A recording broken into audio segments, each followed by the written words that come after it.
Greetings and welcome to your Oracle message for the day. I am Kat Morgan and I welcome you to this video, to this channel, and to this space. This is a collective reading and it is timeless, so whenever you come across this video, however you come across it, it's the right time for you to be getting this message. And if you find any value in the content, I encourage you to like and or subscribe if you don't already have that already done. But this does help the YouTube algorithm help other people find the videos and find the channel if they're looking for similar kinds of encouragement and support and love always. That is everything you're ever going to get from this channel is various things in that category. So thank you so much for joining us today. And what we've been doing is pulling one card randomly every morning from our mega deck. You can look down in the description below to find out more information about that. But today's card is pulled from Scot Howden's Oracle of Light and Dreams. And it's card number 21, Little Owl. And this is a very interesting image. When I first pulled it, the first thing, and I always look at the card before I look in the book. I haven't looked in the book yet to see what the reading says. You and I will go through it together for the first time in just a few minutes, but I always want to get all of the information, the messages that are coming to us directly from the image. After all, that's why we've pulled the card and why we've asked for this information, for these messages to be coming to us. And different things are going to resonate with different people. Take what resonates and let the rest go. That's the way you're supposed to be living your life, FYI. So, refer back to the previous Love Seat therapist episode that I just uploaded just a little while back. And check that out if you haven't already done so as well, for how to release that which does not fit. And I feel like this card, this image, this entity before us here is very clear. We have released what does not serve us, what does not fit. Literally, she is unabashedly unclothed and a very strong forest spirit, obviously very strong earth energy in this card. This is a pair. This is a companion card. Watching our friends, we've talked about this before, staying grounded in our own truth, we will attract our tribe. We will attract our companions, those that fit us, that are a good fit for us. And obviously these two are a good fit for each other. It's not a, one person does the majority of the partnership work and the other one just kind of lays back and soaks it up. I don't feel like that is what is going on in this reading at all. This is a very interactive, not just active, but interactive, where these two are almost moving in synchronous movement, where it is so much in the flow, so regarding not what is going on in the external environment. These two, I also feel like we kind of interrupted them, that maybe they were getting ready to, they're preparing for a sacred ceremony perhaps, or for a hunt also, but that we kind of caught them in mid-preparation, and as well as transformation, that I feel like this being before us, that this is not their final form. This is kind of an in-between space for them, where they have the ability to transform into their truest self. This is a true form for them, and this is a form they are very comfortable with, but it's not their truest form.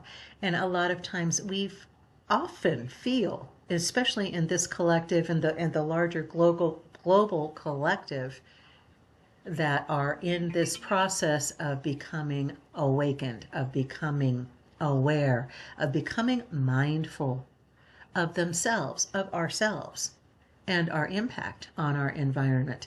That we kind of we go through these stages, these phases, we forget, and then we remember that we aren't the human being that we so often identify with. We really aren't.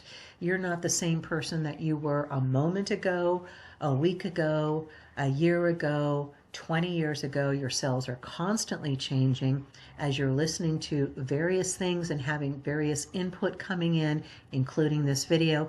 Your gene expression, the proteins that are being released through your body, through your brain as it's listening to these words.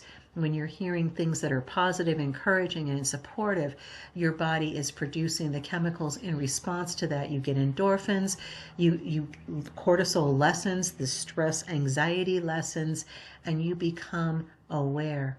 You become awake. Without all of the trappings of those, what those words have acquired over recent times, but being truly aware that we walk in a dream. We are not this physical vessel. We are the consciousness that identifies with the physical vessel. And this consciousness in front of us, before us in this image, is stating very clearly, be assured. Rest in your honesty, your integrity, your true self, and you will continue to become your truest self. And you will attract the helpers, the companions, the tribe that are also doing the same thing in similar ways. Different paths for different people. Some people find Buddhism and Hinduism to be extremely effective for them. Some people find Christianity and Islam and Jewish religions and philosophies and structures to be more in line for what feels best for them, what feels most comfortable for them. We are not here to judge anyone else's path. We are here to discern that we are taking the steps that are required for us to continue on our path. So that's what I'm getting initially from this card. Let's take a look in the book and find out what it says for us for our card for today. Little Owl, achieve balance. Yes, being grounded. Our key words are harmony, equilibrium, healthy habits, and happiness. This piece is a metaphor for balance. The fawn's focused stare represents the clarity of her awareness, while her carefully balanced posture indicates that she is physically poised, alert, and ready for movement should the need arise. Her mind and body are in sync and highly attuned to her environment. When we are living in balance, we invite peace and harmony. To achieve balance in our lives, we must learn to maintain equilibrium between our mind, body, and spirit. We can do this by creating, embracing, and sustaining healthy habits. And our quote from today is for Thomas Merton. I have not seen something from him in a long time. I have several of his books. I love Thomas Merton. Happiness is not a matter of intensity, but of balance, order, rhythm, and harmony. I'm going to read that again. Happiness is not a matter of intensity, but of balance, order, rhythm, and harmony.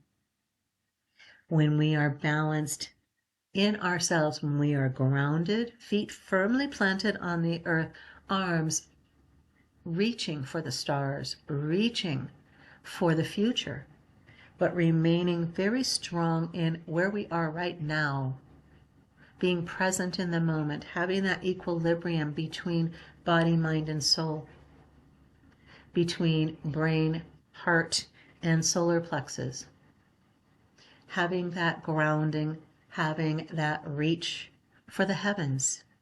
There's a power in balance. The strongest push or pull comes from where you find that center and you use it like a fulcrum. We've talked before on this channel about everything being just various points on a scale, hot and cold, or just differences in temperature. And we forget that the power comes from in that space of equilibrium, of balance, that's where harmony comes from. We can't be all work and no play. We can't be all play and no work. There is power and strength in the equilibrium between the extremes on any pole. And our goal is to find that place within each moment. So in the most challenging situations, it's very easy to go on one end of the extreme, emotionally responsive, physically responsive, and remembering that, yeah, we may swing far, in one direction as a reaction to something, a knee-jerk reaction, literally. But we can understand that as soon as that happens, we can bring ourselves back to center. We can bring ourselves back to that place of power where it no longer is making us react, where we are choosing how we are responding. So very strong energy of balance, as at the very beginning, grounded earth energy. She has clarity of her awareness while being carefully balanced with her posture, physically poised, alert, and ready for movement should the need arise. When we're living in balance, we invite peace and harmony. When we're living in balance, we invite peace and harmony. So if you've been feeling like your world is a little chaotic or a little scattered, your mind a little scattered, or your emotions kind of all over the place, I'm reminded of our weekly reading for the tarot reading as well. I invite you to check that out if you'd like as well, if you haven't already. But yes, we go through these cycles, we go through these phases, ebb and flow. The power comes when we find that center, when we understand we are the eye of the storm, not the storm. We are the consciousness that is noticing and evaluating, assessing what we're doing. So when you feel worried or guilty, the person behind the feeling is your consciousness. And that's how you can get right out of that, is by just refocusing, finding that balance, finding that center, becoming poised in your true self. So that's our reading for the day. I do hope that it resonated and blessed you. It's a little bit shorter than a lot of them recently. But yeah, I think the image is very clear. There is no compromise. There is no question. There is no apology. We have this power within us always. I love you. Have the most amazing, fantastic day. Namaste and ciao for now.